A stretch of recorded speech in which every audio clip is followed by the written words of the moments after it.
ముఖ్యమంత్రి గారు నేను అడుగుతున్నాను, జనసేన పార్టీ నుంచి క్వశ్చన్ చేస్తున్నాం నువ్వు నిన్న గగ్గోలు చేసినట్టుగా, నువ్వు నిన్న ఏదో పెద్ద మాటలు చెప్పి గగ్గోలు పెట్టావు కదా, ఆ గగ్గోల్లో ఇంకోటి ఆశ్చర్యకరం ఏంటంటే ఈయనకి లాంటి వ్యక్తి ప్రపంచంలోనే లేడంట. ఈయనకలాగా ఈయన చెయ్యింది ఇక ప్రపంచంలో ఏ రాజకీయ నాయకుడు కూడా చేయలేడంట. అది వాస్తవమే. నువ్వు చేసినవి ఏ రాజకీయ నాయకుడు చేయలేడు, అలాంటివన్నీ కూడా చెప్తా. కానీ మేనిఫెస్టోకి వస్తే నానా యాగి చేసినటువంటి జగన్మోహన్ రెడ్డి గారు మీ బైబిలు, మీ ఖురాను, మీ భగవద్గీత చెప్పారు కదా మీరే, మీ బైబిల్లోనే మీరు రాసినటువంటి వాటిలో ఏమి నెరవేర్చారో 99లో ఒకసారి మీకే ప్రజలందరూ కూడా తెలియజేయడం కోసం చెప్తున్నాను. ఒక్కసారి ప్రజలారా గమనించండి.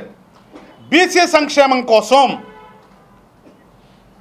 సంవత్సరానికి 15,000 కోట్ల చొప్పున 5 సంవత్సరాల్లో 75,000 కోట్లతో ప్రత్యేక ఉప ప్రణాళిక ద్వారా ఖర్చు చేస్తాం. 75,000 కోట్లలో ఎన్ని కోట్లు ఖర్చు చేసావో ముఖ్యమంత్రి గారు చెప్పాలి. అట్లా రాజకీయ ఎదుగుదల కోసం అన్ని నామినేటెడ్ పదవులు ఇస్తానన్నాడు. ఎన్ని నామినేటెడ్ పదవులు ఇచ్చాడో చెప్పాలి బీసీలకి. బీసీ సోదరులారా గమనించాలి ఇదంతా కూడా.